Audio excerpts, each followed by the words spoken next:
México, muy buenas tardes aquí en Roma. Los, Les damos la bienvenida en este conversatorio sobre la vida, la obra y la causa de canonización del sacerdote jesuita Miguel Agustín Pro Juárez, conocido como el Padre Pro, en un escenario en donde México vivía días turbulentos. El 23 de noviembre del año de 1927, a las 10 de la mañana, este hombre que estaba en una celda, junto con otros personajes, por cierto, uno de los que estaba ahí en la celda era ni más ni menos que el maestro Agustín Lara, el autor de canciones como Granada, como Rosa, etcétera, etcétera, etcétera.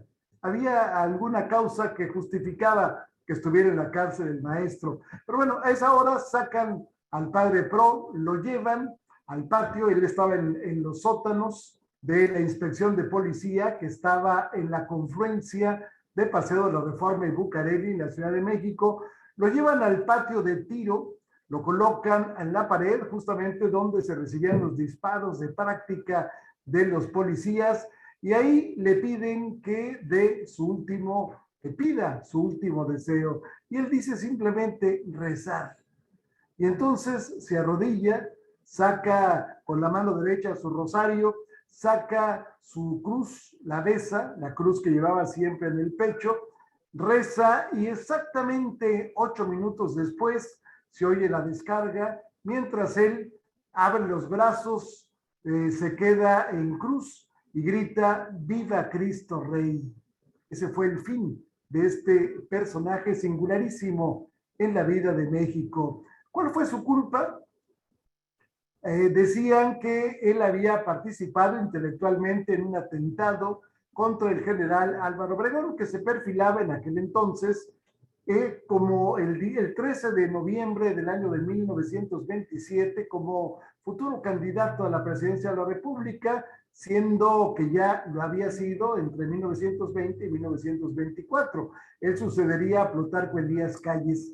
Este atentado con una bomba de tipo casero no le causó mayor daño ni al carro ni a la persona de Álvaro Obregón. Sin embargo, bueno, por circunstancias derivadas de que el carro del atentado estaba a nombre, a pesar de que usaba un seudónimo, Daniel García, se descubre que estaba a nombre de Roberto Pro, aunque en realidad el carro era, perdón, de Humberto Pro Juárez. El carro era de la Liga Nacional Defensora de la Libertad Religiosa. Él se lo había vendido, siendo él dirigente, siendo él delegado regional de la Liga, que defendía la causa de la Iglesia frente a las leyes del presidente Plutarco Elías Calles. Bueno, él lo había vendido a un señor Luis Segura Vilchis, que era el responsable del atentado. Él, cuando se da cuenta que habían apresado al Padre Pro, pensando que había sido cómplice del asunto, decide entregarse, él asume toda la responsabilidad del atentado y finalmente, bueno, pues sin juicio, sin mayor explicación, sin mayor posibilidad de defensa, es fusilado el Padre Pro. Con los años, en 1986, se consagra como mártir, se declara mártir al Padre Pro, y 2 años después, exactamente el 23 de septiembre del año de 1988, es declarado beato, con lo cual le quedaría un escalón más para alcanzar la canonización, es decir, para ser elevado a los altares. Sobre este personaje versa nuestro conversatorio de hoy y vamos a darle la palabra al primer participante. Él es el padre David Fernández Dávalos, también de la Orden de los Jesuitas. Él es licenciado en Teología por el Colegio de Estudios Teológicos, y maestro en Sociología por la Universidad Iberoamericana, Ciudad de México. Se ordenó como sacerdote jesuita en 1990. Fundó y dirigió el movimiento de apoyo Niños Trabajadores de la Calle, conocido como Matraca, en la ciudad de Jalapa, Veracruz. De 1994 a 1998 dirigió el Centro de Derechos Humanos Miguel Agustín Pro Juárez, es decir, justamente el nombre de nuestro personaje. En 1996 recibió el premio Human Rights Watch por su labor en protección y defensa de los derechos humanos. De 1996 a 2002, fue rector del Instituto Tecnológico y de Estudios Superiores de Occidente, el ITESO, y de 2000 a 2001 coordinó la Comisión Consultiva del Consejo Estatal de Ciencia y Tecnología en el estado de Jalisco. De 2008 a 2013 fue rector de la Universidad Iberoamericana de Puebla y de 2014 a 2020 fue rector de la Universidad Iberoamericana de la Ciudad de México. Ha sido colaborador editorial del periódico El Gráfico y del Universal, columnista del Independiente, así como autor de diversos libros. Ocupó el cargo de secretario ejecutivo de la Asociación de Universidades Confiadas a la Compañía de Jesús en América Latina durante el 2021. Adelante, padre, muy buenos días allá en México. Muy buenas tardes allá en Roma. Me da mucho gusto saludarlo, señor embajador don Alberto Barranco. Igual me da mucho gusto saludar a todos y todas quienes se han hecho un espacio para reunirnos a conversar sobre Miguel Agustín Pro. Agradezco mucho esta invitación. En una primera parte de mi charla iba a presentar al personaje, cosa que ha hecho de una manera extraordinaria nuestro embajador ante la Santa Sede.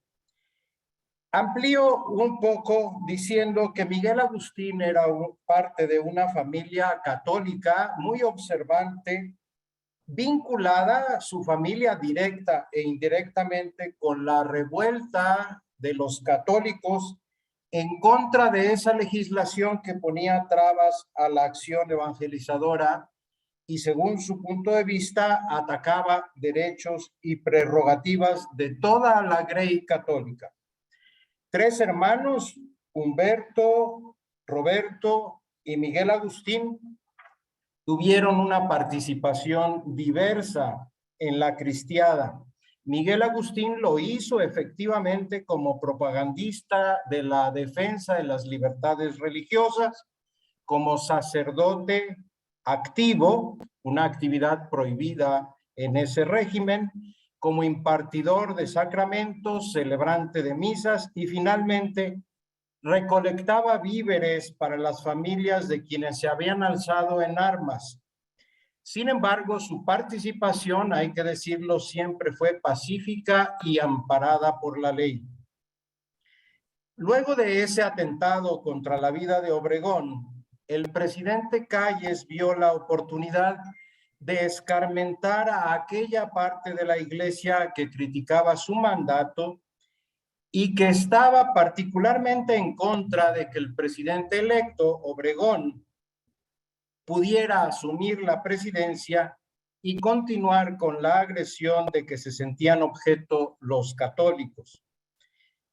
Así ocurrió que una mañana fresca, como ha sido descrito, muy de madrugada, un pelotón de fusilamiento condujo en el campo de tiro de la policía de la Ciudad de México a Miguel Agustín frente a ese muro de tiro. La tradición popular es la que dice que en el momento en que iba a recibir los impactos de las balas, Miguel levantó un crucifijo y gritó: ¡Viva Cristo Rey!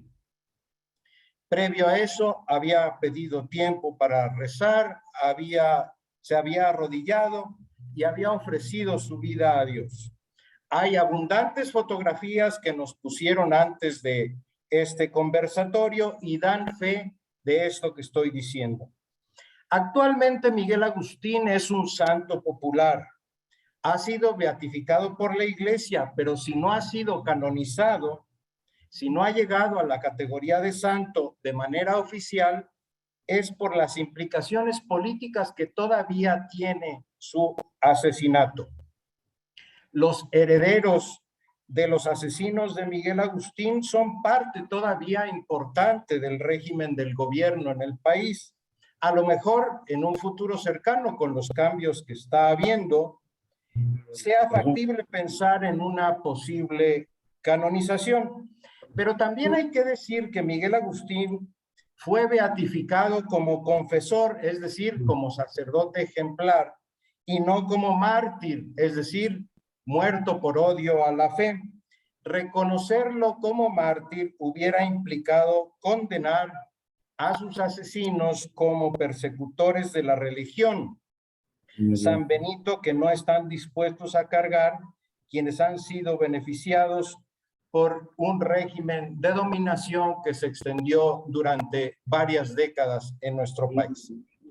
Pero volvamos a Miguel Agustín. Desde muy joven, todavía antes de entrar a la Compañía de Jesús, cuando cumplió 20 años, el adolescente o joven Pro tenía malestares y dolores estomacales.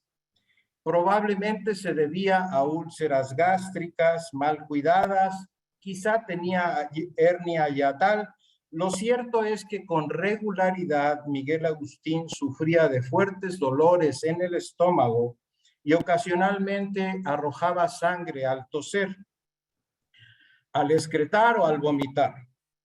Esto hizo que después de sus estudios en Angien, Bélgica, fuera enviado por sus superiores a México, cito textual, a morir, comillas, según el dicho de sus propios compañeros y de sus superiores. Para algunos este hecho de haber sido enviado a México a morir, comillas, pudiera parecer escandaloso y lo ponen en duda. Sin embargo, con uno de los criterios exegéticos generalmente aceptados, precisamente el mismo hecho de que se haya registrado en la historia un acontecimiento que pudiera parecer escandaloso, muestra la alta probabilidad de que fuera cierto. Pero dejémoslo por ahora en su biografía y vamos a algunos rasgos salientes de su cosmovisión. Una primera cosa que resulta importante es la conciencia que Pro tenía de su propia limitación, probablemente fruto de esta conciencia de fragilidad física que tenía él. Tenía una conciencia muy viva de necesidad, de fragilidad, de carencia. Parece haber dos planos en esta conciencia que tiene Pro de su pequeñez existencial. Primero, la limitación o la fragilidad que sentía en el plano de sus destrezas, sus habilidades, su inteligencia personal. Es decir, se sentía muy limitado en su inteligencia. Pero también en un otro plano más profundo, en una categoría antropológica, teológica, de antropología teológica, la conciencia de su ser pecador. Respecto del primer plano, las alusiones de Miguel Agustín a sí mismo menudean a lo largo de sus escritos y de sus confidencias. Son confesiones del estilo de: al estudiar moral, palpé lo tarugo que soy, o bien soy el mayor y el más completo de los osos que vio el globo terráqueo desde su fundación hasta nuestros días, o también aquello de: y no crea que me entró vanagloria, sabiendo, como usted lo sabe, y yo también, que el tal jesuita mexicano no es sino un pepenacuetes que quiere comenzar a pretender introducirse en la primera parte de la sociología y que desgraciadamente todavía no entra. Y así muchas citas que podemos encontrar. Las revelaciones que Pro hace acerca de lo limitado de su inteligencia y posibilidades son muy frecuentes. Este rasgo, aparte de hablarnos del profundo conocimiento que tenía de sí mismo y de la honestidad que pretendía al ponerse de frente de sí y de los demás, cito otra vez: porque Dios, que me dio una corta inteligencia para comprender a las almas, me dio un corazón muy grande para amarlas. Hasta ahí la cita. Nos pone de manifiesto también la enorme libertad del sujeto frente a sí mismo. Carga con sí mismo, con alegría, con aceptación plena, y al hacerlo se declara que Pro ha sido responsable y que es responsable de sí mismo y por eso igualmente libre de sí. Esta libertad honda la honestidad que tiene frente a sí, que posibilita esa libertad, hace capaz a Miguel Agustín de situarse delante de su propio pecado, de su propia limitación. En otro plano, como decimos, en el plano de la antropología teológica, constata que está sumido en el misterio de iniquidad y que está operando ese misterio en sí y en la historia. Algunos testimonios, todos son citas textuales de Pro. Pues no han sido parte mis faltas, mis imperfecciones, mis pecados para elevarme a la más alta dignidad de la tierra. Y otra, bendito mil veces el que tales consuelos nos da y el que nos ha elegido y llevado a pesar de toda nuestra resistencia a la más alta y sublime dignidad que hay en la tierra. Pero lo importante aquí no es la conciencia que Pro tiene de sí, de su propia iniquidad o de su propia pequeñez, sino la superación que de ella hace.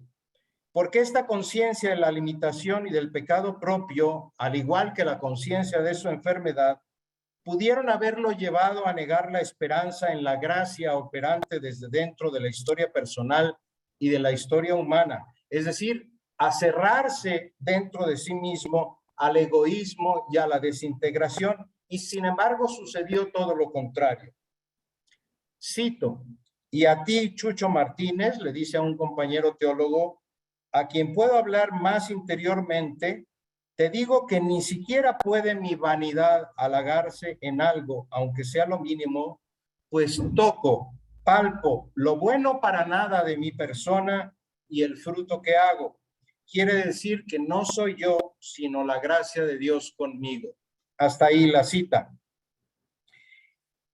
Pro pedía insistentemente a Dios por la conversión de los tiranos.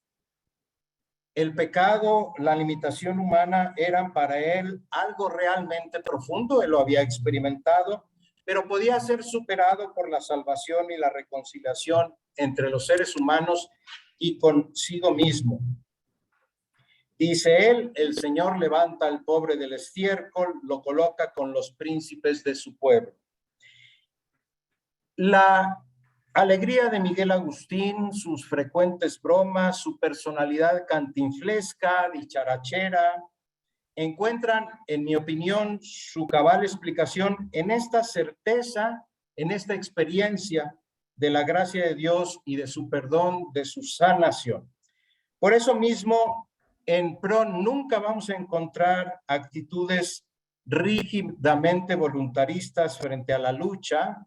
No encontraremos prepotencia, ni intolerancia, ni desesperación. Desde el principio hasta el fin, el jesuita va a vivir su colaboración con la lucha del pueblo cristero como un transcurso, de encarnación histórica de su fe. La lucha, soportar la enfermedad, lo experimenta de hecho como algo en lo que no hay mérito, como algo gratuitamente dado y por tanto dable hasta las últimas consecuencias.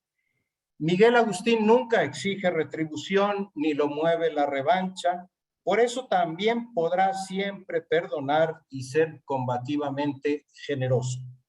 Dice, no solo te perdono, dice a uno de sus verdugos, sino que te doy las gracias. Otra característica.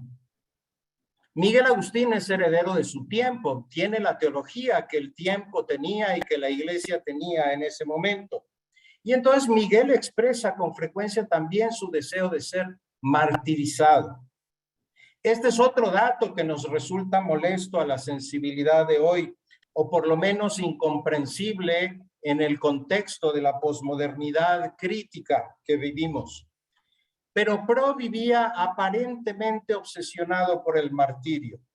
¿Qué era lo que lo guiaba a esto? Simplemente retrataba el espíritu de una época, una teología de principios del siglo XX. Ahora lo intentaré explicar, pero esto era sin dudar un rasgo característico de Pro. Cito, Qué dicha si me tocara ser uno de los que van a colgar en los Pegasos del Zócalo, unas esculturas que había en la plaza central. Entonces sí daría mi examen final. O en otro momento, ojalá me tocara la suerte de ser de los primeros o de los últimos, pero ser del número. Pero no se hizo la miel para la boca de Miguel. Y muchas otras citas. Más bien, en mi opinión, esto habla de la libertad profunda de la experiencia de fe que vivía Miguel Agustín. Era muestra de una ascética particular que quiere tomar sobre sí la cruz de Cristo para ser incorporado a su muerte y no tanto pretensiones superficiales o espectaculares. Los datos son paradójicos. Antonio Dragón, el principal biógrafo de Miguel Agustín, nos ofrece el siguiente testimonio. Nadie deseaba tanto el martirio como él, pero nadie tampoco le aventajaba, en desear permanecer en la lucha hasta la hora señalada por Dios.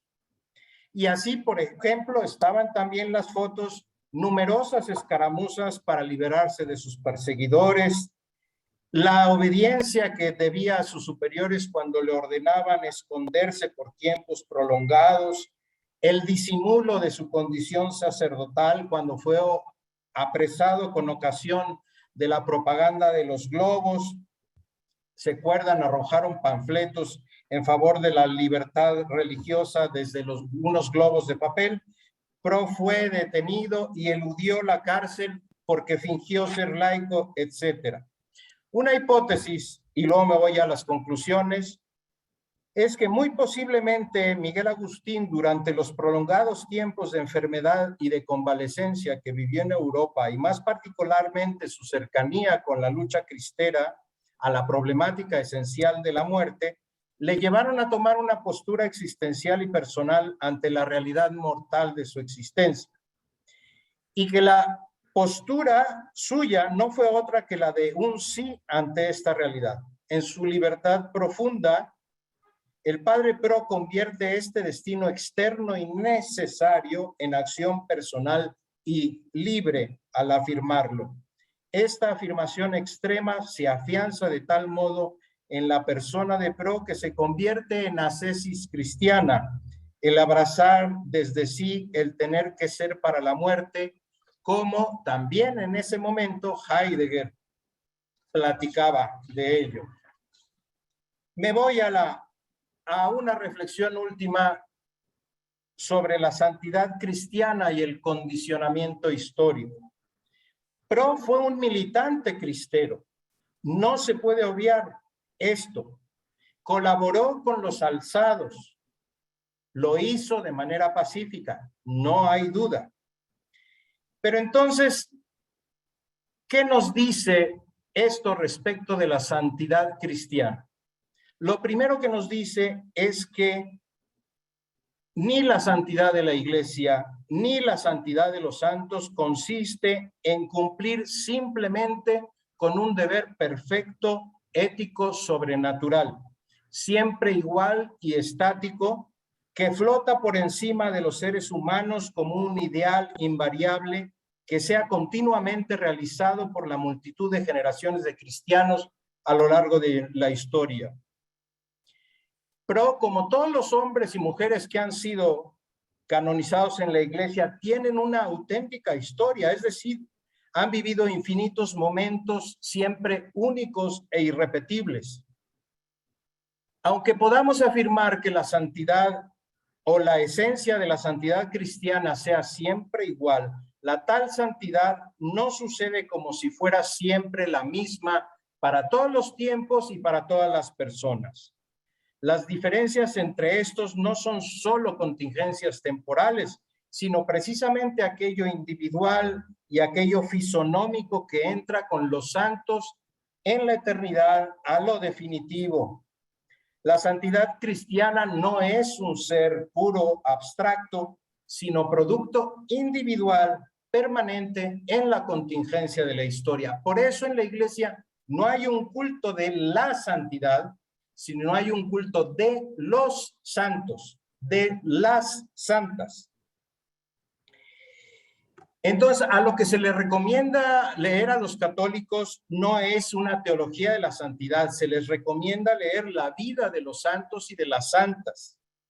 ¿Qué es la santidad cristiana? Solo lo vamos a encontrar en la vida de Jesús y en la vida de los santos y las santas, no en una definición a priori construida conceptualmente. Por eso no es aceptable pretender aislar a Miguel Agustín de su contexto inmediato ni de sus circunstancias particulares. Es ese contexto, son esas circunstancias particulares las que posibilitaron que Miguel Agustín pudiera distinguirse de manera heroica.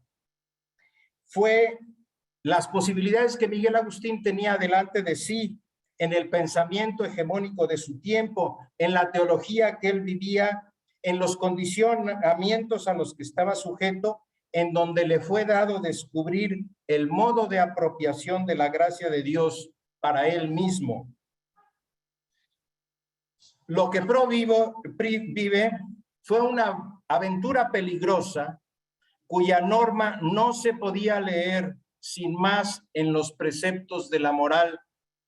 Su estilo de existencia cristiana no era evidente para sus contemporáneos, por más que muchas autoridades y dirigentes espirituales decentemente aburguesados así lo pretendan ahora. Miguel Agustín se atrevió a vivir el riesgo logrado de los verdaderos cristianos. Solo quien niega la novedad en la historia, los que se afincan en el mito del eterno retorno, pueden contentarse con modelos abstractos y ahistóricos. La santidad de pro no es entrar en posesión de Dios, sino ser poseído por Dios. El pecado central de nuestro tiempo, concluyo ya, es pretender que existen realizaciones humanas absolutas al margen del reino, que las innumerables posibilidades de renovación y de novedad cristiana se encuentran clausuradas en modelos acabados de santidad personal, institucional y social. Esto equivale a negar la actuación del Espíritu de Dios en todo tiempo, en toda circunstancia.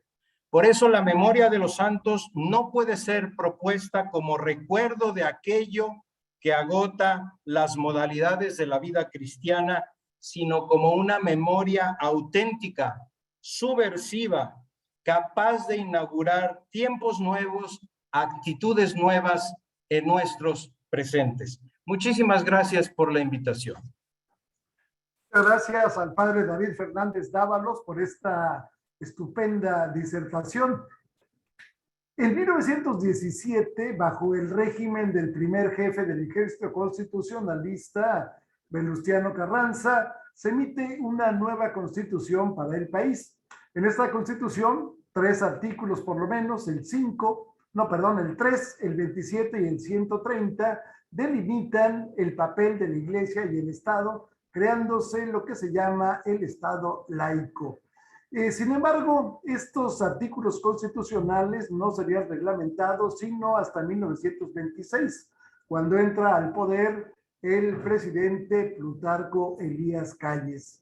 Bajo esta reglamentación, conocida como Ley Calles, o modificación de la radicalidad que tenía de suyo la Constitución, bueno, pues se prohíbe que sacerdotes extranjeros ejerzan ministerio en México. Se impide que los sacerdotes puedan ejercer sin tener un registro previo. En ese registro se constriñe a solamente 2 sacerdotes por cada cantidad, en unos casos por 6,000, otros por 100,000. Llega a haber casos donde 2 o 3, 4 sacerdotes por cada 50,000 o por cada 100,000, y al mismo tiempo se clausuran conventos y colegios. En ese marco, justamente en esta situación difícil, es cuando regresa a México después de haberse ordenado sacerdote en Bélgica, Miguel Agustín Pro Juárez. Él Inicia en principio una activísima, a pesar de sus dolencias, a pesar de sus situaciones vividas desde niño, con enfermedades una tras otra, situaciones de peligro de muerte. Él inicia una actividad verdaderamente vertiginosa. Estamos hablando de 300 confesiones diarias, sin hablar de casamientos, sin hablar de bautizos. Pero posteriormente, justamente a finales de julio, cuando él había llegado a México, la jerarquía católica decide cerrar los templos, con lo cual pues, el requerimiento de este sacramento se vuelve más ingente y al mismo tiempo el peligro se hace mayor, porque la ley Calles decía que solamente se podía ejercer el culto o los sacramentos, desde luego, impartirlos en lugares de culto, es decir, dentro de las iglesias. Y el padre Pro decide salir a la calle, decide realizar esta tarea en la clandestinidad, exponiéndose desde luego a ser encarcelado, como nos acaban de mencionar que lo fue en una situación muy ingeniosa. La cuento rapidísimamente.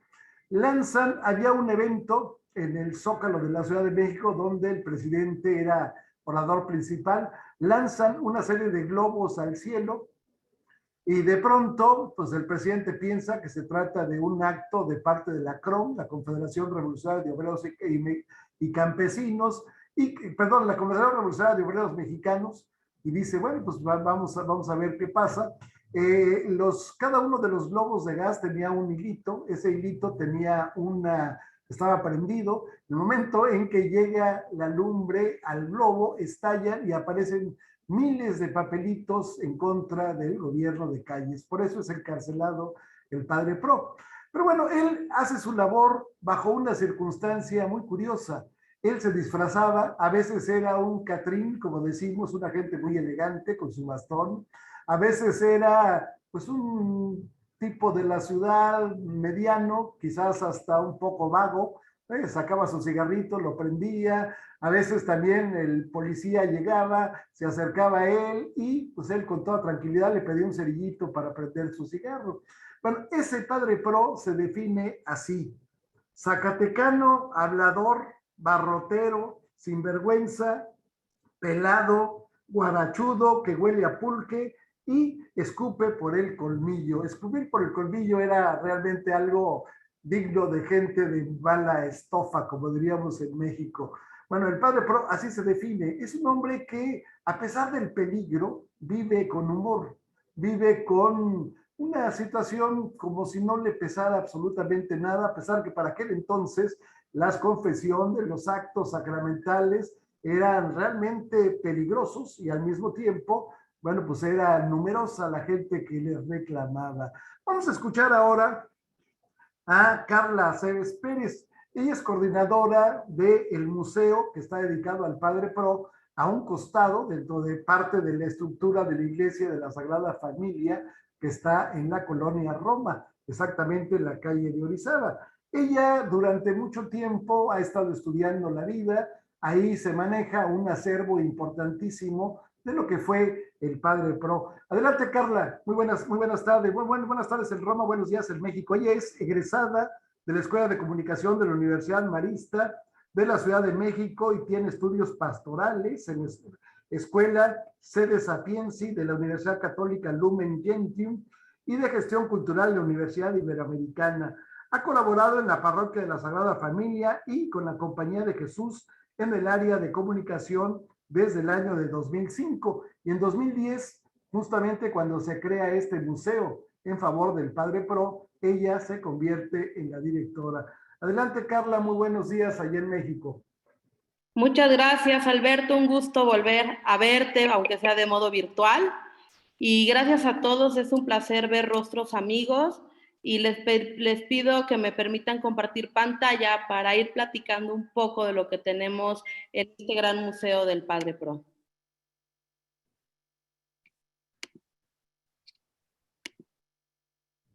Muy bien, denme un momento. ¿Me indican si pueden ver la presentación? Sí, perfecto. Perfecto. Bueno, pues me adelanté un poco, pero quiero decirles que este pequeño museo guarda un gran tesoro. y decimos que aquí resguardamos la historia y la fe, porque efectivamente por todas las circunstancias históricas que ya se han comentado, el tema de la persecución religiosa podemos decir que ha sido casi olvidado y enterrado. Y este espacio pues se encarga de resguardar esta historia de nuestro país, pero también la fe y la espiritualidad ignaciana, porque el Padre Pro pertenecía a la Compañía de Jesús, fundada por San Ignacio de Loyola, pero también su gracejo fino y su gran espiritualidad. Y bueno, para entrar en tema, les quiero platicar rápidamente los antecedentes de la colonia Roma. Bueno, pues la colonia Roma fue fundada porque en el Porfiriato ya se daban cuenta que el centro de la ciudad estaba pues muy saturada y fue trazada con la intención de que hubiera un espacio de descanso pues para las familias aristocráticas de la época, ¿no? Entonces, en 1902, el señor O'Reen pues decide empezar a urbanizar este espacio porque pues la colonia Roma básicamente eran pastizales, había partes de pantano, y es así como el potrero de la Romita se convierte en lo que hoy es la colonia Roma, que podemos decir que es el corazón pues de la Ciudad de México. Y bueno, el señor O'Reen básicamente era un empresario circense y tuvo un circo muy especial que fue llamado el Circo Teatro O'Reen. Y efectivamente tuvo un gran éxito y en muchos lugares de la República pues fue altamente ovacionado. Y es por eso que las calles de la colonia Roma llevan el nombre de las ciudades donde el circo pues tuvo sus mejores glorias, sus mejores momentos. Uno de sus grandes atractivos pues era el payaso Ricardo Bell, que decía que era capaz de transmitir emociones a través de su espectáculo. Entonces, en esta línea vamos viendo cómo va surgiendo la colonia Roma, y pues aquí tenemos una fotografía de la parroquia de la Sagrada Familia, que justamente pues es el lugar donde Miguel Agustín Pro haría su muy breve pero heroico apostolado sacerdotal. Y bueno, en 1906 se colocó la primera piedra de la parroquia. Por la Revolución Mexicana se interrumpe la construcción. Y algo muy interesante es que don Pedro Lascurain, que también fuera presidente de México por creo que escasos 15 minutos, era dueño de la gran parte de lo que ahorita es la colonia Roma y decide donar el terreno donde está nuestra hermosa comunidad, donde está también el Museo del Padre Pro, y su familia era muy devoto de la Sagrada Familia, y es por eso que piden que pues la parroquia lleve esta advocación, este nombre. Y bueno, esta es una foto muy hermosa de nuestra comunidad, de la parroquia en 1925, pues se termina esta gran magna obra y muy relevante por todo el estilo arquitectónico que maneja. Es neoclásico, neogótico, fue hecho de cemento y estructuras ya prefabricadas, y aquí se armó. Y pues bueno, hasta la fecha nuestra parroquia es un faro de luz, de espiritualidad y de muchas actividades que tenemos en la comunidad. Y pues bueno, Padre Pro regresa a México en 1926, unos meses antes de que entre en vigor la ley Calles, y es justo aquí en esta comunidad donde empieza a dar su servicio. Esta vista es de lo que ahora se conoce como el Parque Río de Janeiro. Esta es una fotografía de los años 20 y pues nos deja adentrarnos en esos momentos en que las calles muy arboladas, muy amplias, pues con la intención de que las familias adineradas tuvieran unas casas de descanso en lo que en esa época era pues las orillas de la ciudad. Ahorita pues ya la mancha urbana ha crecido enormemente y es una colonia cosmopolita, vanguardista, con muchos extranjeros y muy hermosa en verdad. Y bueno, ¿qué ocurre con el Museo del Padre Pro? Pues en el año 2010 tuvimos la bendición de contar con la presencia del superior general de la Compañía de Jesús, el padre Adolfo Nicolás Pachón, que ya falleció. Y bueno, justamente se había visto ya la necesidad de armar el museo, porque teníamos muchas piezas de las reliquias de segundo grado, que son objetos que el padre Pro pues utilizó en su vida. Los teníamos pues en una oficina, en unos capelos, y espontáneamente la gente empezó a decir que querían pasar a visitar las reliquias del padre Pro.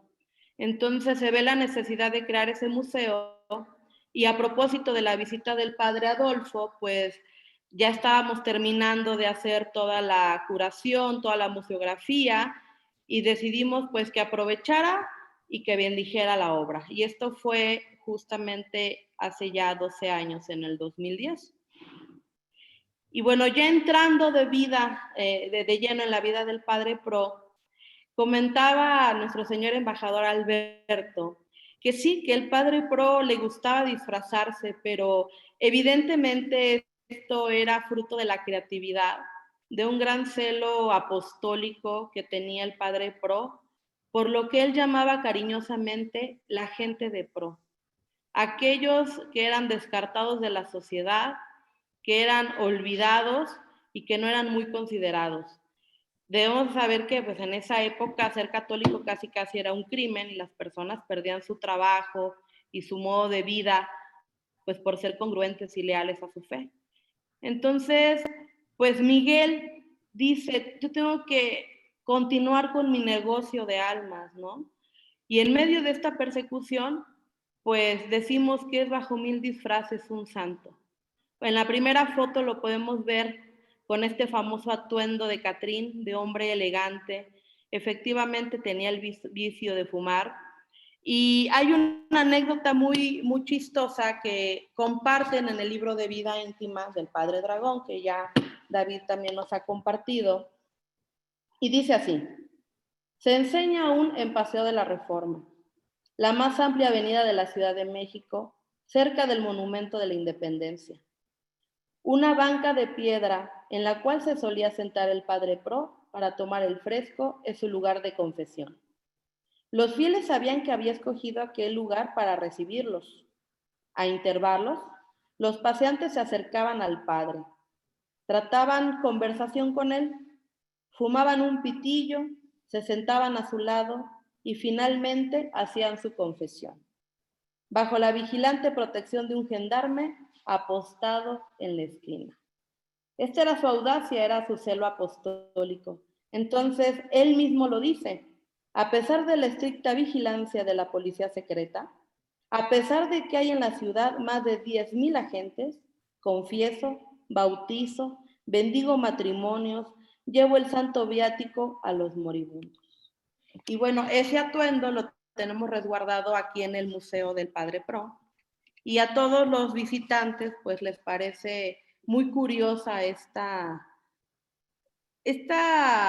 celo, este gracejo fino que tenía Miguel Agustín Pro, porque era muy audaz, y podemos decir que tenía hasta la osadía de irse a fotografiar en el castillo de Chapultepec, siendo que en esa época era la residencia oficial del presidente Calles. Esta es una de las piezas más valiosas que tenemos en el museo.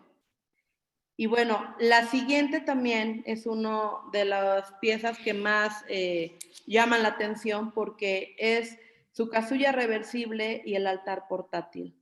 Recordemos que este tiempo de persecución tenía el bloqueo de los sacerdotes, en el sentido de no podían llevar sotana y alzacuello, que era la usanza tradicional. Entonces, él se disfrazaba pues también de obrero, de plomero, ocupaba su gorra, su overol, y él aparentaba que iba a hacer un trabajo de plomería, pero en realidad en esta maleta escondía su altar portátil. Aquí les pongo un acercamiento. Es increíble ver pues toda esta creatividad desbordada. Cuenta con todos los artilugios o los elementos para llevar a cabo la Santa Eucaristía. Llevaba su copón, su mini cáliz, el recipiente para el agua bendita, las vinajeras, y bueno, ese listón que se ve colgando del beliz es una estola, y cuenta la historia que efectivamente cuando estaba con su traje de hombre elegante, muy discretamente debajo del saco llevaba la estola. Entonces, era el modo que él tenía para ser pues congruente con su celo sacerdotal y seguir interviniendo por la gente más necesitada. Recordemos que en el tiempo del Padre Pro, la misa aún se celebraba en latín y era de espaldas a la comunidad. Y este altar portátil aún contiene el ritual en latín, porque ese era el modo que se usaba, ¿no? Esa es una pieza realmente maravillosa y que conservamos aquí en el museo. Otra imagen que nos recuerda el último momento de vida es el tapiz de la beatificación del Padre Pro.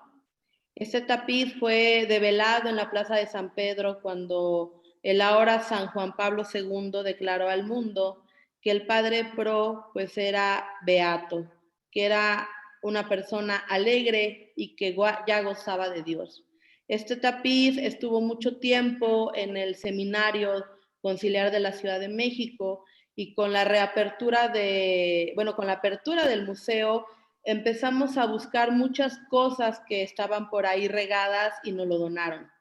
Es una de las piezas más valoradas porque justamente es testigo de esa beatificación y ese reconocimiento que tiene el Padre Pro en el mundo. Y bueno, aquí también la ropa que llevaba puesta el Padre Pro el día en que fue ejecutado es un traje color café de 3 piezas y son consideradas reliquias de primer grado porque contienen sangre del Padre Pro. Evidentemente no veneramos a un pantalón o a un chaleco porque estas piezas nos recuerdan el gran valor, la gran audacia y el celo apostólico de un hombre que respondió creativamente a las circunstancias de su tiempo.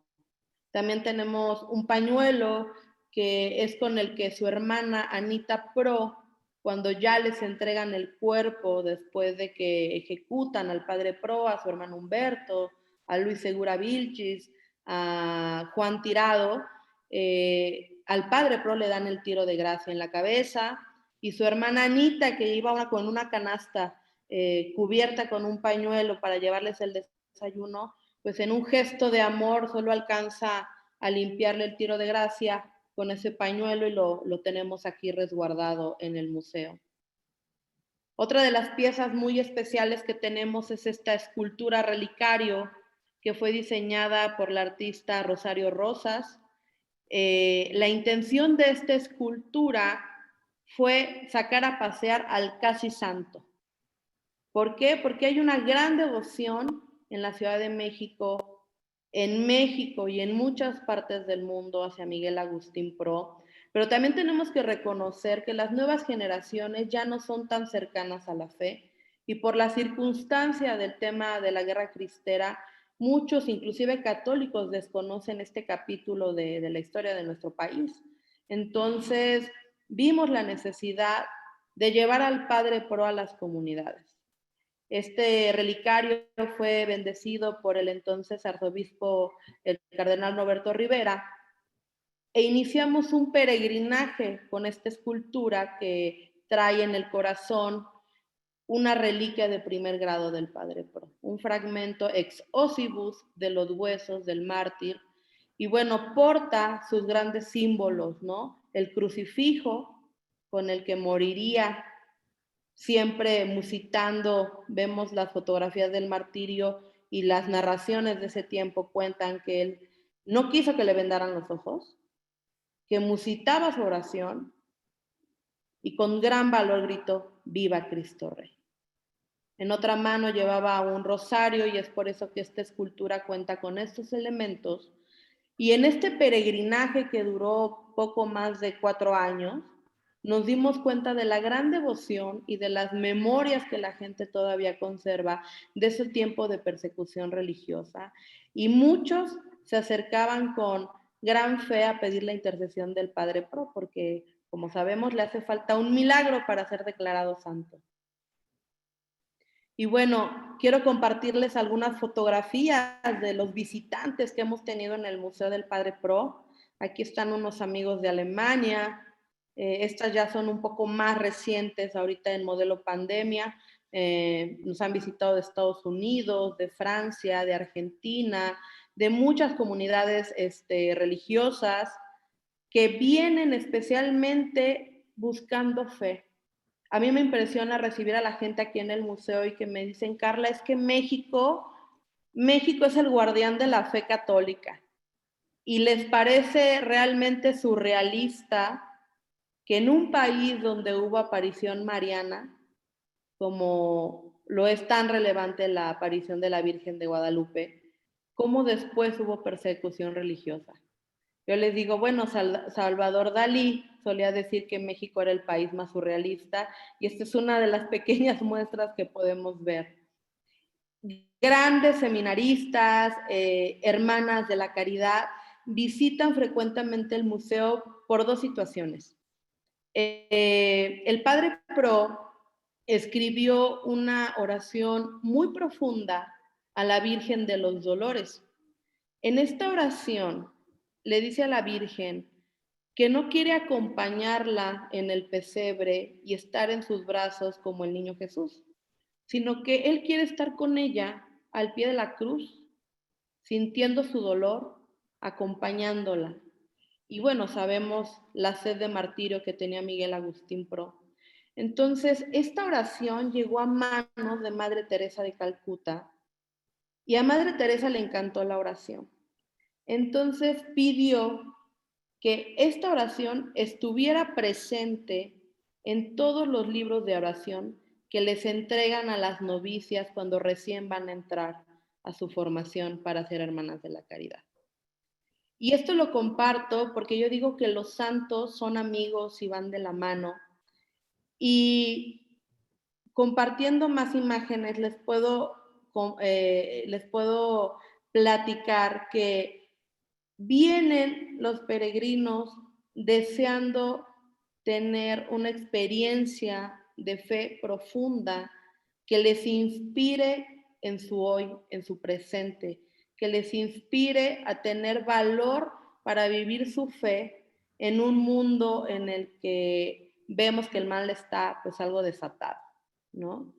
Tuvimos también un proyecto de visitas dramatizadas, visitas virtualizadas, en las que dos voluntarios la hacían, uno del padre Pro y otro de una señorita católica de la época, y en su momento tuvo mucho éxito y pues bueno, este evento ya pasó a tema virtual.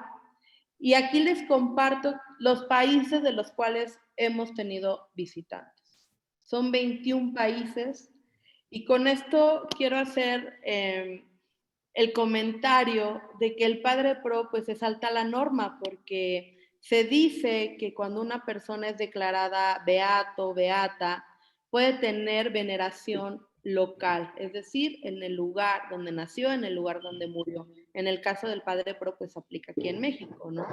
Pero el padre Pro tiene devotos en todas partes del mundo. Al menos 21 países han venido, pero recibimos correos electrónicos de los países aquí mencionados, pero de lugares tan lejanos como Etiopía, África, de Turquía, de Filipinas, donde nos dicen, mándame una imagen con reliquia del Padre Pro, porque aquí los queremos y los admiramos. Quiero hacer un paréntesis también para compartirles que hoy justamente es día 23 y existe la Asociación Padre Pro IAP que continuó desde 1926. El Padre Pro inició sus comisiones de auxilio, que era armar despensas, pedía sacos de semillas a la gente adinerada de la colonia Roma, porque había muchos otros que la estaban pasando terriblemente mal por la crisis. Y esta labor la continuó su sobrino, el señor Humberto Pro, aquí en la fotografía, y su familia. Y desde 1927 hasta ahorita 2022, cada día 23 de mes se entrega una despensa para los adultos mayores, para la gente necesitada. Y esta es una obra que inició el padre Pro y él decía muy gracejamente que llenaba las despensas con la bolsa de Dios, que eran más de 50, 60, más de 100 familias las que ya mantenía y que todavía tenían la mala costumbre de comer 3 veces al día, todavía con ese gracejo. Y bueno, también tenemos el Bazar del Padre Pro, que funciona en esta nueva modalidad pandémica solamente los días miércoles. Y todo lo que se obtiene son donaciones de la gente de la comunidad, de la parroquia de la Sagrada Familia. Y estas piezas se venden y se regalan a la gente que viene aquí y lo solicita. Y de esta manera vamos fondeando también las necesidades de la causa de canonización. Bueno, hemos tenido algunos eventos.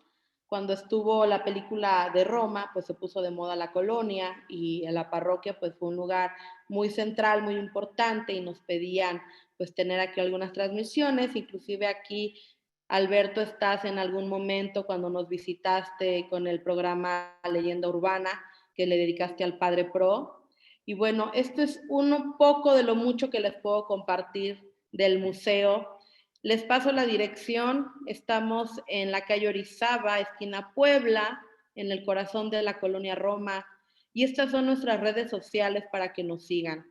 Será un gusto y un placer recibirles en el museo para seguir compartiendo la fe, la espiritualidad y que especialmente nuestros peregrinos salgan del museo con un poco de la historia de nuestro país, pero también con esta intención de sumarse a hacer el bien como el Padre Pro lo hizo en los años 20 y que su memoria sigue preservándose a través de estos espacios.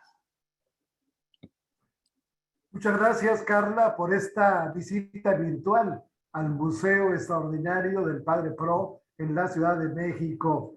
En el año de 1947, 20 años después de haber sido fusilado, se inicia la causa de canonización del Padre Pro y sería hasta 1988 cuando es declarado beato. De acuerdo con los procedimientos de este tipo de procesos, cuando se declara beato a una gente le falta un escalón para ser ya declarado santo, para ser elevado a los altares, y para eso se requeriría un milagro.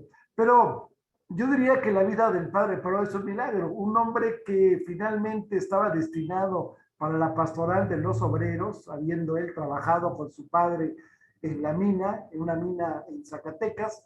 Bueno, pues él llega en circunstancias difíciles a México y hace un apostolado quizás mucho más valioso que si hubiera sido estrictamente para los obreros, porque él abarca a toda la estructura, sobre todo la gente más necesitada en ese momento. Pero vamos a escuchar ahora al padre Gonzalo Rosas Morales, también es jesuita.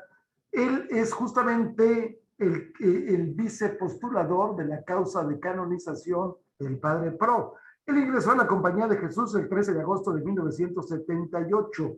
Estudió Filosofía y Ciencias Sociales en el Instituto Libre de Filosofía de Puerto Grande, Jalisco. Realizó su magisterio en Servicios Educativos de Occidente en Guadalajara, Jalisco. Se ordenó el 30 de mayo de 1992 en la parroquia de Nuestra Señora de los Ángeles de la colonia Guerrero de la Ciudad de México. Fue misionero en el proyecto Selva en la Arena, allá en Chiapas. Trabajó como párroco en la parroquia campesina de San José y Los Remedios en Plátano y Cacao, en Villahermosa, Tabasco. Luego fue enviado a trabajar en la formación con los escolares jesuitas que estudian la filosofía. Trabajó como párroco en la parroquia San Ignacio de Loyola, en el Valle de Chalco, Estado de México. Actualmente él es el párroco justamente de esta iglesia, donde está el museo, la Iglesia de la Sagrada Familia. Además, repito, vicepostulador de la causa de canonización del Padre Pro. Adelante, padre. Muy buenas tardes. Muy buenos días en México. Buenas tardes aquí en Roma.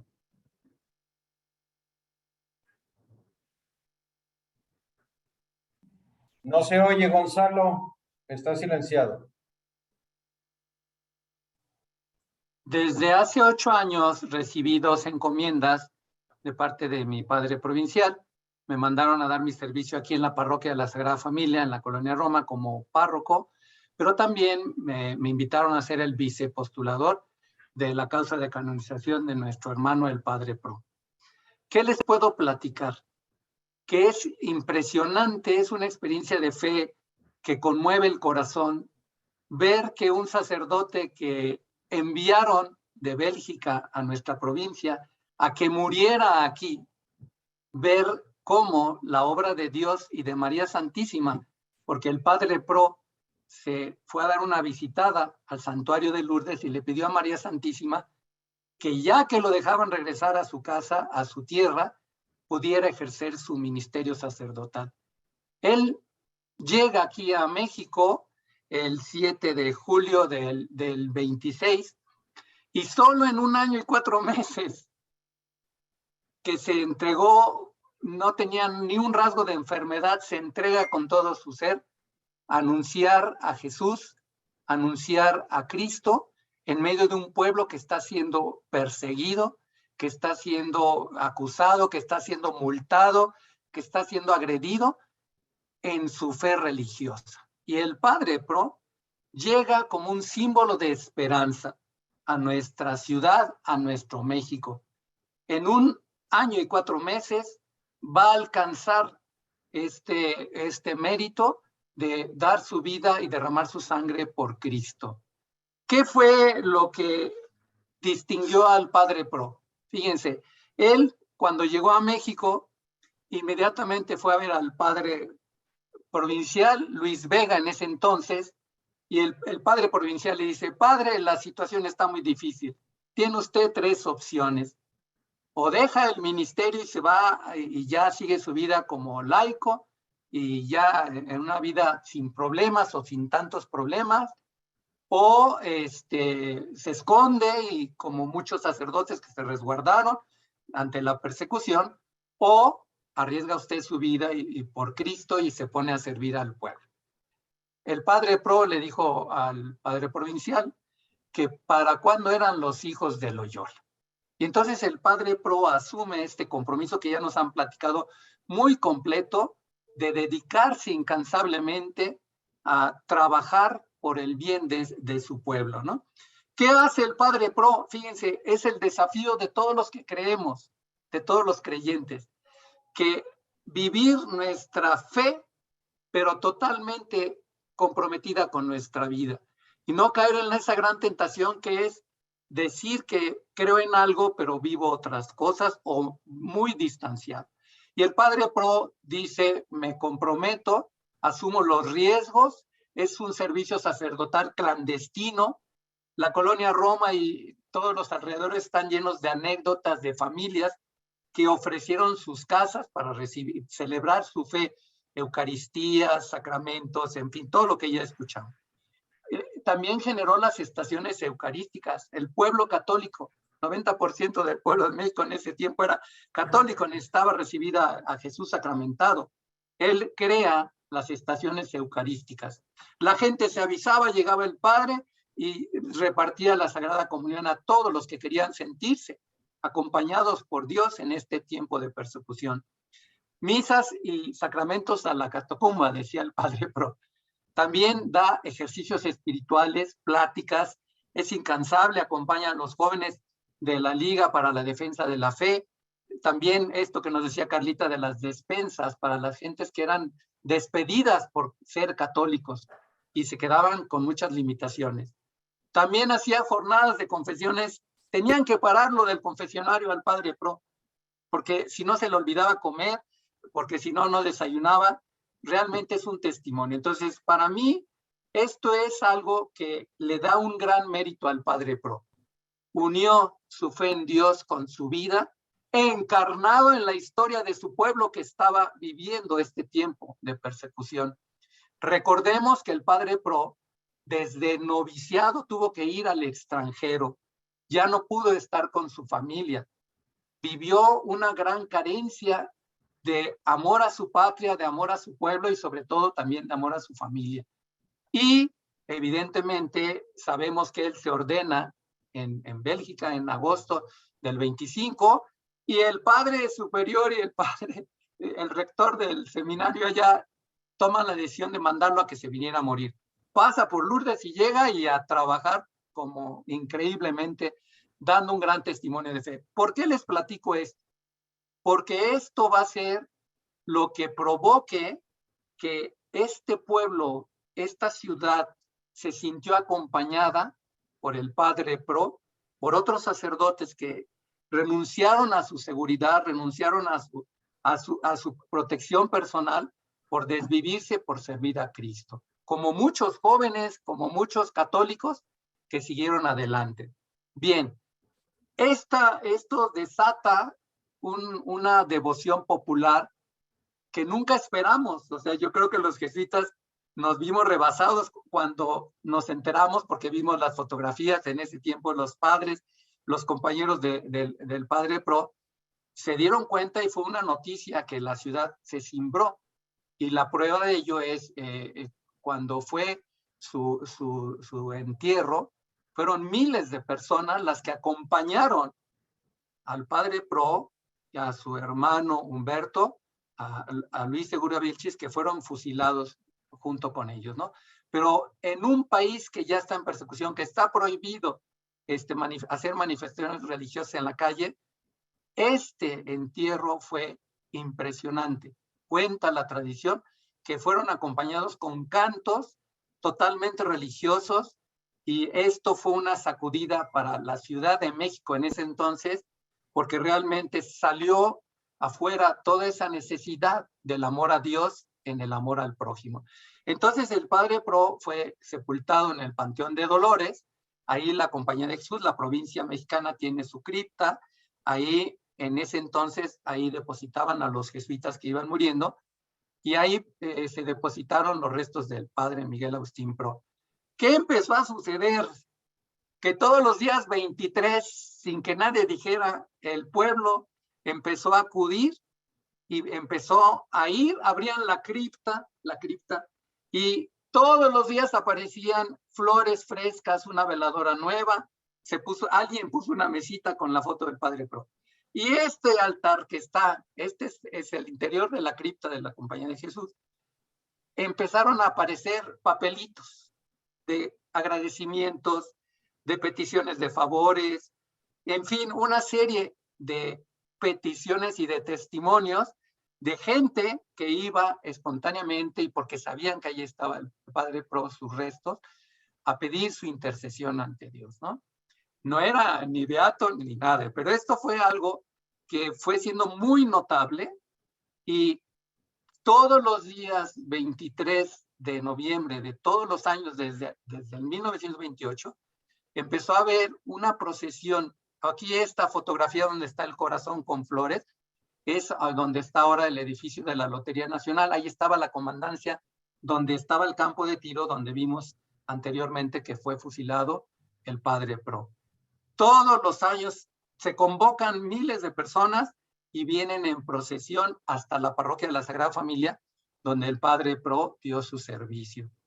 Entonces, hay como un gran interés, una gran devoción, y esto se nota, y entonces aquí en la arquidiócesis, los señores cardenales empiezan a decirnos a los jesuitas, oigan, pues ¿por qué no promueven más en serio la devoción del padre Pro? Fíjense qué importancia, cuánta gente acude a él. Entonces, la provincia, el padre provincial ya fue nombrando a algún jesuita que fuera vicepostulador de la causa de canonización. En 1984 se hizo el traslado de los restos del Panteón de Dolores, se exhumaron y se trajeron aquí a la parroquia. Y se pusieron en la capilla, que entonces se llamaba la capilla para confesarse, que está en la entrada de la iglesia al lado izquierdo. Ahí se depositaron los restos del padre Pro. Todavía no recibían ningún reconocimiento, pero cada vez había más fervor, más devoción. El flujo de gente que empezó a llegar aquí, impresionante. Y su santidad, San Juan Pablo II, en 1988, le otorgó la beatificación a nuestro padre Pro en Roma. Y entonces tuvimos que hacer, después de este acontecimiento, tuvimos que trasladarlo al altar mayor de nuestra parroquia en la Sagrada Familia. Y otro detalle, en 1990, el señor arzobispo Ernesto Corripio Ahumada pidió, se estaba terminando ya el altar de la Basílica de Guadalupe, y pidió que se colocara en ese altar una reliquia de primer grado de nuestro beato. Es la única reliquia que tiene el altar mayor en la Basílica de Guadalupe, lo cual habla de ese reconocimiento a un sacerdote mexicano que en la Ciudad de México dio testimonio de amor y fidelidad a Cristo. Estas son las escenas del traslado en el 96 al altar. Este es el altar, es la urna de plata donde están depositados los restos del Padre Pro en nuestra parroquia. Fíjense muy bien lo que empezamos a darnos cuenta, que a partir de en diciembre de 1927 ya tenemos testimonios de las personas que empiezan a acudir a pedir su intercesión al Padre Pro. Y ahí tenemos una tabla desde 1927 hasta el 2019, ya hemos reunido 5,434 testimonios. Y este es un proceso que se tiene que hacer. ¿Por qué? Porque hay que dar seguimiento, hay que tener todos los testimonios médicos, todas las declaraciones, las recetas, los estudios, todo, para fundamentar un milagro, que es lo que estamos buscando, es la encomienda que tenemos, encontrar ese escaloncito que permita que el Padre Pro sea reconocido por la Iglesia Universal como santo. Aquí tenemos en esta tabla que estamos actualizada, y Carla y un equipo que tenemos nos dedicamos a cada mes, estamos recibiendo y recibiendo este tipo de testimonios en búsqueda del milagro. Cuando aparece algún milagro, vamos a la casa, vamos con la persona y se tiene que hacer toda la investigación. Entonces, hace el año pasado, tuve la oportunidad de que me diera el COVID. Estuve en la enfermería de nuestra provincia, aquí en la colonia Coyoacán, y resulta que ahí hay un museo histórico, y me dijo el encargado: oiga, padre, hay unas cajas que dicen Padre Pro, son 10 cajas. Pues queremos compartirles que ahí hay otros 5,000 testimonios que estamos ya empezando a revisar y a hacer como una catalogación, como se tiene que hacer para los libros de fama de santidad. Ya tenemos 7 libros completos, y ahora el número, esperemos que en estos pudiera existir el milagro, o que llegue el milagro que estamos buscando. Este es el trabajo que estamos haciendo muy serio, y cada año nuestra parroquia se llena. Ha sido muy difícil ahorita, aunque haya pandemia, porque la gente viene a agradecer ese testimonio de santidad en nuestra hermosa Ciudad de México del Padre Pro, que derramó su sangre por Cristo de manera muy notable. También tuvimos la oportunidad de entregarle a su santidad, al Papa Francisco, porque él cuando vino nos dijo: oigan, ¿cómo va el caso del Padre Pro? Yo lo conocí en el noviciado allá en Argentina. Y entonces nuestro padre provincial, el Padre Francisco Magaña, fue aquí a la residencia donde estuvo hospedado el Santo Padre y le entregó esta reliquia de primer grado.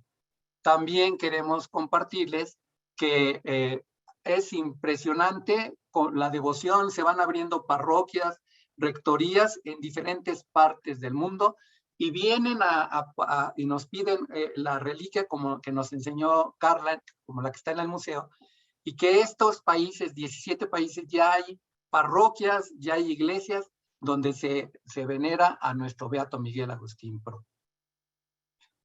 Finalmente, hemos subido el escaloncito.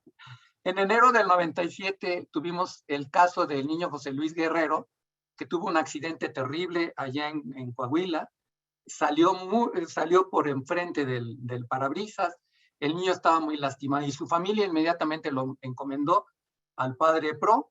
El niño en 8 días quedó sano totalmente, sin ninguna señal de algún daño. Tenía muchos daños, y en los 8 días quedó totalmente sano.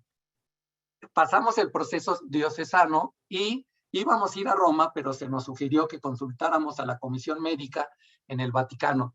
Pero ellos valoraron y nos dijeron que había sido tan buena la atención y tan oportuna que no podía ser presentado como un presunto milagro. Otro caso también muy notable es el de otra niña, Heréndira Álvarez Sixta. Ella fue atropellada con su hermanito por un carro aquí en la Ciudad de México en el 2004. Llegó un momento en que en el hospital declararon que ella tenía muerte cerebral. Entonces, después se trasladó del hospital 1 de octubre al 20 de noviembre aquí en la Ciudad de México, porque se pensaba que podía ser donadora. Pero resulta que de pronto ya este milagro, el vicepostulador Tony Whitner, nuestro postulador de la Compañía Universal, lo anunció ya como el presunto milagro. Pero resulta que se detuvo la investigación. Nosotros buscamos a los médicos, encontramos al doctor que recibió a Heréndira en el traslado, que bajó de la ambulancia, esa pequeñita, y ese doctor nos dijo, dicen, miren, yo soy católico, pero la niña tosió cuando la bajamos de la ambulancia, entonces no tenía muerte cerebral. Y entonces fue la misma, lo mismo que nos dijeron. Esta niña respondió oportunamente porque la movieron a un hospital con mejor infraestructura y respondió y quedó sana. Hoy Heréndira, en esa fotografía la vemos, ya terminó su carrera y es voluntaria en el Hospital 20 de Noviembre como agradecimiento a este gran favor recibido por la intercesión del Padre Pro. Finalmente tenemos el último caso que encontramos en el 2013, es Miguel Agustín Gravioto, que él vive aquí en la Ciudad de México y vino a estudiar a la Ibero y tuvo un accidente en la carretera donde chocó con un talud y una señora que venía en su carro por atender a su bebé lo embistió y lo dañó muchísimo, ¿no? También la familia y todo el mundo empezó a pedir por él, se hicieron campañas virtuales en las redes sociales por su salud y ahí tuvimos un empate técnico entre los doctores especialistas neurocirujanos que lo atendieron. Uno nos dio su testimonio, para mí este es un milagro, no hay explicación. Consultamos a otro especialista, dijo, no, este está muy joven y lo atendieron muy bien. Consultamos, tuvimos 4 consultas, 2. Fuimos a Roma, mandamos el expediente y la Comisión Médica del Vaticano nos dijo que era un gran favor, pero que el joven había respondido así porque es maratonista y todo. Entonces, seguimos buscando y queremos invitar a todos los que nos están siguiendo que pidamos al Padre Pro y que le pidamos a Dios que le conceda la gracia de que sea realmente pues ya reconocido como lo que para nosotros es un santo, un gran santo por su servicio y su entrega. Muchas gracias. Muchas gracias al padre David Fernández Dávalos, sacerdote jesuita, párroco de la Iglesia de la Sagrada Familia, donde efectivamente ejerció su ministerio el Padre Pro apenas unos días. Él llegó en los primeros de julio, el 31 de julio se cierran los templos, así es que, bueno, de ahí a la calle, pero bueno, ahí fue, digamos, un noviciado como sacerdote. Antes de pasar a las preguntas de parte de la audiencia, voy a leer dos comunicados que tenemos de parte de nuestra audiencia.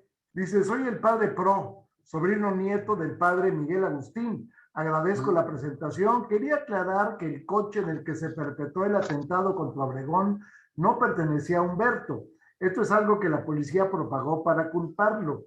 Hace no mucho escribí un libro acerca de mi pariente. Ahí explico la realidad del dueño del coche. Les dejo el link del libro En Línea. Muy bien, pues muchas gracias. Adriana Salinas dice que tiene que hacer oración en comunidad. Esto lo voy a llevar a chicos en Corea del Sur, en Seúl. Estamos viendo sobre mártires, sobre la santidad, ya que Aya igual tiene mártires coreanos. Estamos con uno de los parientes de San Andrés, Kim Taegón. Bueno, pues vamos a esperar. Hay una pregunta. Le preguntan al padre de Gonzalo, ¿es cierto que hubo la posibilidad de que el Padre Pro entrara del grupo de Cristóbal Magallanes y compañeros mártires para ser canonizado? Si es así, ¿por qué no se aceptó que fuera incluido? En la actualidad, a tantos años de la ratificación y con las complicaciones políticas, ¿todavía hay posibilidad real de la canonización? Esperemos que sí. Muchas gracias. Y es el presbítero licenciado Héctor Valdepeña. Adelante, padre. El señor cardenal Norberto Rivera, en ese momento en que se hacía la declaración de los santos y beatos cristeros, ese grupo tan importante, él pidió que ahí quedara incluido nuestro beato, el Padre Pro, pero resulta que en esta comisión se le pidió, se le dijo al señor cardenal que al Padre Pro se le iba a pedir un milagro. Entonces, por esa razón, no fue incluido en este grupo y tenemos esta tarea de seguir buscando este presunto milagro. Es una tarea que se señaló y que aceptamos con mucho gusto, pues porque son nuestros pastores los que nos marcan el camino a la santidad. Muchas gracias, padre. ¿Alguna otra pregunta de parte del auditorio?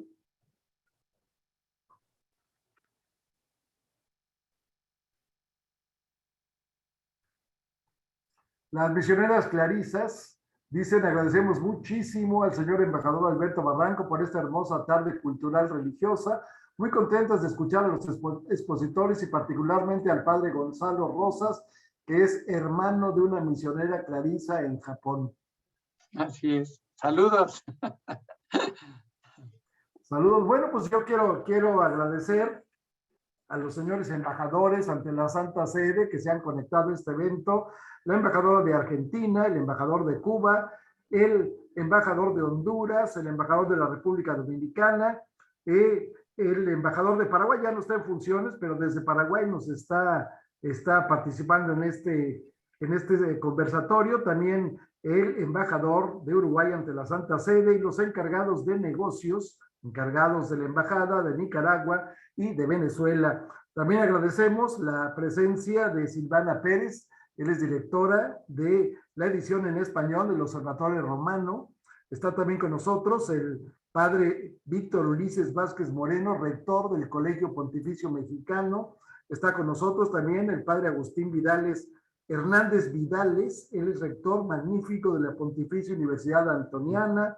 Está el padre Alfredo José Ancona Cámara, que es uno de los misioneros del Espíritu Santo y un postulador, justamente gran postulador de causas de canonización. Está también con nosotros el padre Luis Gabriel Martín Pinzón, capellán de la comunidad latinoamericana aquí en Roma. El padre Luis Gerardo Moro Madrid de la Compañía de Jesús. Él es el provincial de la Compañía de Jesús en México. Y está también el padre David Padrón, misionero del Espíritu Santo. Muchas gracias a todos. Si no hay ninguna otra pregunta, damos por cerrado este conversatorio. Dice, nos habla para agradecer el conversatorio.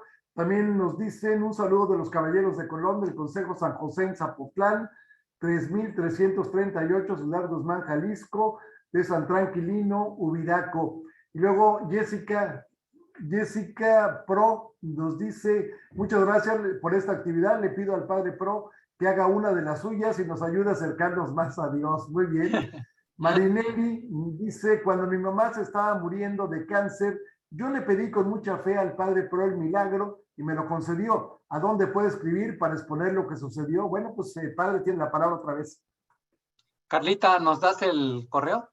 Claro, nos pueden escribir a padre.pro@hotmail.com.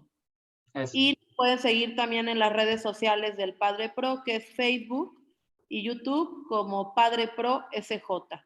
Ahí diario estamos en redes sociales recibiendo mensajes, recibiendo testimonios, recibiendo solicitudes de reliquia. Con mucho gusto los atendemos. Muchas gracias. Este año se cumplen 30 de la reanudación de relaciones entre México y el Vaticano, con lo cual estamos realizando una serie de eventos. Este es el primero de ellos.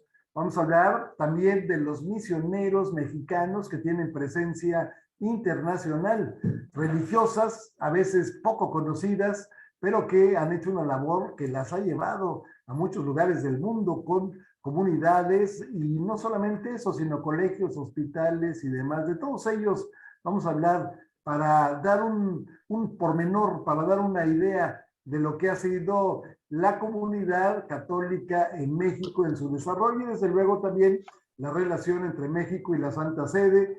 Dice: ¿dónde queda la conversación, la grabación del conversatorio? Bueno, está implícita. Aquí está para consultarlo. Diplomacia Cultural MX, Canal Vaticano. Muchas gracias por haber estado con nosotros.